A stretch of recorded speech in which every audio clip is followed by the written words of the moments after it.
Hello বন্ধুরা, আমি শেখ গন্ডিল। আজকে এই ভিডিওতে বেশ কিছু সিনেমা সংক্রান্ত আপডেটস আপনার সঙ্গে শেয়ার করব। প্রথম আপডেটটা রেস 4 কে কেন্দ্র করে সাইফ আলী খানের যে রেস ফ্র্যাঞ্চাইজিতে আরও একবার প্রত্যাবর্তন হতে চলেছে সে ব্যাপারে আমি আপনাদেরকে জানিয়েছিলাম এবং এটাও জানিয়েছিলাম যে সিদ্ধার্থ মালহোত্রাকে আপনারা সাইফ আলী খানের পাশাপাশি রেস 4 ছবিতে কিন্তু অভিনয় করতে দেখতে পেতে পারেন। কিন্তু এখন জানতে পারা যাচ্ছে সেটা কিন্তু ফাইনালাইজ নয়। সিদ্ধার্থকে নিয়ে মেকারদের ভাবনা চিন্তা অবশ্যই রয়েছে, কিন্তু এখন অবধি কিন্তু সিড এই ছবিটা সাইন করে ফেলেননি। তো দেখা যাক শেষ অবধি তাকে আমরা দেখতে পাই কি পাই না।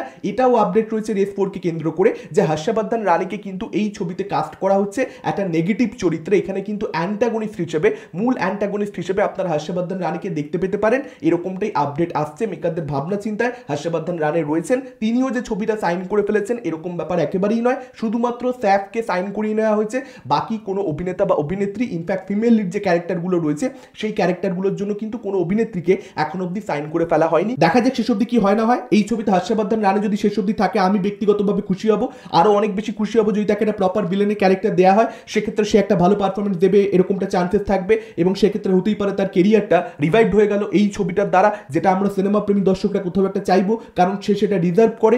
এছাড়াও এই ছবিটাকে কেন্দ্র করে যেটা আপডেট রয়েছে, নিখিল আদবানি, প্রাথমিকভাবে তার নাম উঠে এসেছিল পরিচালক হিসেবে রেস 4 এর, কিন্তু এখন জানতে পারা যাচ্ছে রেস 4 এর পরিচালক হিসেবে সম্ভবত ওম রাউত ডিরেকশন দেবেন এবং তিনি কিন্তু যদি এই ছবির সঙ্গে যুক্ত হন সেক্ষেত্রে ফ্র্যাঞ্চাইজি ছবি বলে এবং সাইফ আলী খান ফিরছেন বলে যেমন এই ছবিটাকে কেন্দ্র করে একটা হাইপ থাকবে, আবার অডিয়েন্সের মনের মধ্যে কিন্তু একটা ডাউটও থাকবে, কারণ ওম রাউতের শেষ ছবি হচ্ছে আদিপুরুষ। আবার এটাও আমাদেরকে মাথায় রাখতে হবে যে ওম রাউতের কিন্তু তানাজি ছবিটাও রয়েছে, যেটা অ্যাকচুয়ালি একটা গুড কমার্শিয়াল ছবি ছিল। তো দেখা যাক যে শেষ অবধি তিনি যুক্ত হন কিনা এবং সেটাকে কেন্দ্র করে অডিয়েন্সের রিসেপশনটা কিরকম হয়, অডিয়েন্স এই বিষয়টাকে কিভাবে শেষ অবধি দেখে। নেক্সট আপডেটটা অ্যাটলি এবং আল্লু অর্জুনের প্রজেক্টকে কেন্দ্র করে আপনারা জানেন তাদের মধ্যে কোলাবোরেশন হতে চলেছে এবং এই ছবিতে কিন্তু আরও একটা মেল লিডের জায়গা রয়েছে যে চরিত্রটার জন্য এখানে অ্যাটলি ভাবনা চিন্তা করছে শিবা কার্তিকেয়া। এরকমটাই আপাতত আপডেট রয়েছে যে আল্লু অর্জুনের প্যারালাল লিড হিসেবে এই ছবিতে আপনারা শিবা কার্তিকেয়াকে অভিনয় করতে দেখতে পেতে পারেন। যদি সত্যিকারের এই কোলাবোরেশনটা হয় অ্যাটলি, শিবা কার্তিকেয়া এবং আল্লু অর্জুন, সেক্ষেত্রে এটা কিন্তু একটা প্রপার প্যান ইন্ডিয়া প্রজেক্টে পরিণত হবে, যেখানে আল্লু অর্জুনের জন্য তেলেগু মার্কেট এবং হিন্দি মার্কেট সিকিউরড হবে এবং শিবা কার্তিকেয়ার জন্য তামিল মার্কেট সিকিউরড হবে।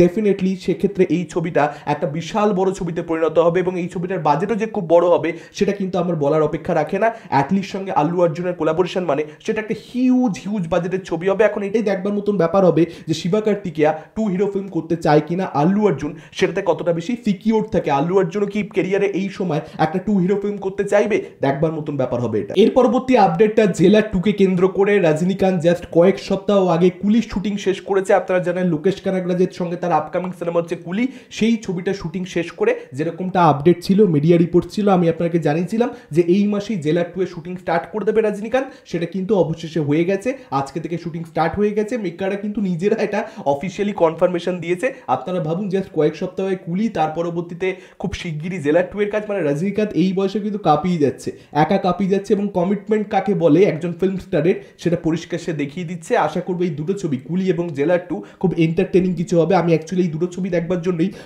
প্রচন্ড অপেক্ষা করছি। নেলসন এবং তার সঙ্গে লোকেশ আমার ভীষণ পছন্দের ফিল্ম মেকার। এর পরবর্তী আপডেটটা উইন্ডোজ প্রোডাকশনকে কেন্দ্র করে নন্দিতা শিবপ্রসাদ জুটির আপকামিং সিনেমা আমার বস, যেখানে আপনারা রাখি গুলজারকে মুখ্য চরিত্রে অভিনয় করতে দেখতে পাবেন। আপনারা সকলেই জানেন এই ছবিটার প্রাথমিকভাবে 16 মে আসবার কথা ছিল, সেই দিন রিলিজ হবে এরকমটাই জানতে পারা যাচ্ছিল, কিন্তু এখন জানতে পারা যাচ্ছে এই ছবিটা কিন্তু এক সপ্তাহ প্রিপন্ড হয়ে গেছে, অর্থাৎ 9 মে কিন্তু এই ছবিটা মুক্তি পাবে এবং এই ছবিটা কিন্তু বক্স অফিসে ক্ল্যাশ অ্যাভয়েড করছে। 16 মে কিন্তু একেন বাবু যে মুক্তি পাবে সেটা আমরা সকলে জানি, কিন্তু সেই ছবিটার সঙ্গে কিন্তু বক্স অফিসে সেক্ষেত্রে ক্ল্যাশ হচ্ছে না, ডিরেক্ট একটা সেমি ক্ল্যাশ আপনারা বলতে পারেন। এর পরবর্তী আপডেটটা কাকাবাবু ফ্র্যাঞ্চাইজির আপকামিং ছবিকে কেন্দ্র করে বিজয়নগরের হিরে আপনারা সকলেই জানেন প্রসেনজিৎ চট্টোপাধ্যায়কে কাকাবাবুর ভূমিকাতে অভিনয় করতে দেখতে পাওয়া যাবে।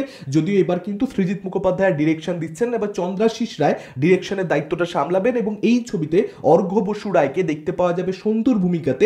সেরকমটাই কিন্তু আপডেট প্রিভিয়াসলি ছিল, কিন্তু এখন জানতে পারা যাচ্ছে অর্ঘ্য বসু রায়কে কিন্তু আপনারা সন্তুর ভূমিকাতে অভিনয় করতে দেখতে পাবেন না, বরং আরিয়ানকেই কিন্তু আরও একবার ফিরিয়ে আনা হচ্ছে, তাকেই কিন্তু সন্তুর ভূমিকাতে দেখতে পাওয়া যাবে। যদিও মিডিয়া রিপোর্ট ভুল প্রমাণিত হয়েছে, ব্যাপারটা কিন্তু সেরকম নয়, মেকাররাই কিন্তু অর্ঘ্য বসু রায়ের নাম বলেছিল, সেরকমটাই জানতে পারা যাচ্ছে এবং তারপর কিন্তু অ্যাকচুয়ালি আরিয়ানকে তারা ফিরিয়ে আনছে কোথাও একটা জনপ্রিয়তার কথা মাথায় রেখে, যেহেতু আরিয়ানের সঙ্গে কোথাও একটা সন্তু ক্যারেক্টারটা বাঙালি অলরেডি একবার রেকগনাইজ করে ফেলেছে, যে কারণে এখানে আরিয়ানকে ফিরিয়ে আনবার সিদ্ধান্ত। এবং কুষণ দাশগুপ্তকে আপনারা জোজো চরিত্রে অভিনয় করতে দেখতে পাবেন এই ছবিতে, সেটাও আপডেট রয়েছে। চিরঞ্জিত যে একটা গুরুত্বপূর্ণ ভূমিকায় থাকবে সে আপডেট তো প্রিভিয়াসলি আপনার সঙ্গে আমি শেয়ার করেইছি। এর পরবর্তী আপডেটটা সালমান খানকে কেন্দ্র করে তার আপকামিং সিনেমা সিকান্দার, যে ছবি টিজার টিজার, একটা গান আপনারা অলরেডি দেখতে পেয়ে গেছেন। ছবিটা দ্বিতীয় গান আসতে চলেছে আগামীকাল দুপুর 1:11 সময়। মেকাররা কিন্তু সেরকমটাই জানিয়ে দিয়েছে আজকে একটা টিজার ড্রপ করে, এবং টিজারটা দেখে অনেস্টলি স্পিকিং আমার কিন্তু মনে হচ্ছে প্রথম গানটার থেকে অ্যাকচুয়ালি দ্বিতীয় গানটা ভালো হতে পারে। টিজার দেখে এরকমটা মনে হচ্ছে। বাকিটা দেখুন, এইটুকু দেখে তো আসলে কোনো কিছু কমেন্ট করা যায় না। যেটুকু মনে হয়েছে সেটুকু আপনার সঙ্গে শেয়ার করলাম। বাকি কথা কালকে গানটা শুনে দেখে তারপর 1:11 সময় গানটা ড্রপ করা হচ্ছে কালকে, তার পরবর্তীতে আলোচনাটা হবে, নিশ্চয়ই আমি ভিডিও করব। এবং প্রথম গানটা কিন্তু খুব ভালো রেসপন্স অ্যাকচুয়ালি যে নিউট্রাল অডিয়েন্স থেকে পেয়েছে ব্যাপারটা সেরকম নয়। ছবিটার হাইপ জেনারেট করতে প্রথম গানটা কিন্তু ব্যর্থ হয়েছে। অ্যাকচুয়ালি সিকান্দারের জন্য কিন্তু ধামাকাদার গান দরকার। দেখা যাক হোলি স্পেশাল সংটা সেটা করতে পারে কি পারে। এর পরবর্তী আপডেটটা শাকিব খানকে কেন্দ্র করে। শাকিব খানের আপকামিং সিনেমা বরবাদ জাস্ট এই ঈদে মুক্তি পাবে, আপনারা সকলেই জানেন। সেই ছবির যিনি প্রযোজক শাহরিন আক্তার সুমি, তিনি কিন্তু নিজেই জানিয়েছেন যে তাদের আপকামিং সিনেমা তো বরবাদের পরবর্তীতে তারা যে ছবিটা প্রডিউস করবে সেখানেও কিন্তু শাকিব খানকেই তারা কাস্ট করবে। শাকিব খানকে নিয়েই কিন্তু তারা আরও একটা ছবি করছে, এটা পরিষ্কার সে জানিয়ে দিয়েছে। এবং সেটা কিন্তু হলিউডের একটা প্রোডাকশনের সঙ্গে তাদের কো প্রোডাকশন হবে, সেরকমটাও কিন্তু আপডেট রয়েছে। এবং হলিউডের বেশ কিছু অভিনেতাকেও কাস্ট করা হবে ছবিতে, এটাও কিন্তু অ্যাকচুয়ালি শাহরিন আক্তার সুমি নিজেই জানিয়েছেন। এবার দেখা যাক তিনি যেগুলো ক্লেম করছেন, যেগুলো বলছেন তিনি, সেগুলো শেষ অবধি সত্যি হয় কি হয় না। যদিও এটা জানিয়ে রাখা দরকার, এই ছবিটা যদি সত্যি সত্যি হয়, মানে বরবাদের পরবর্তীতে আরও একটা ছবি এই প্রোডাকশন হাউসের সঙ্গে শাকিব খানের কোলাবোরেশন, সেক্ষেত্রে পরিচালক হিসেবে কে কাজ করবেন এখন অবধি কিন্তু সেটাকে নিয়ে শাহরিন আক্তার সুমি কোনো ধরনের কমেন্ট করেননি। দেখা যাক শেষ অবধি কি হয় না হয়। আপনাদের কি মতামত এই আপডেটগুলোকে কেন্দ্র করে? কোন আপডেট নিয়ে আপনারা সবচেয়ে বেশি এক্সাইটেড? ডেফিনেটলি আপনারা সেটা আমাদের কমেন্ট করে জানাতে পারেন। এই ভিডিওটা ভালো লাগলে লাইক করতে পারেন, শেয়ার করতে পারেন। আমাদের চ্যানেল নতুন হলে চ্যানেলটাকে অবশ্যই সাবস্ক্রাইব করতে পারেন। আজকের মতন টাটা, চোখ রাখুন পরবর্তী ভিডিওতে।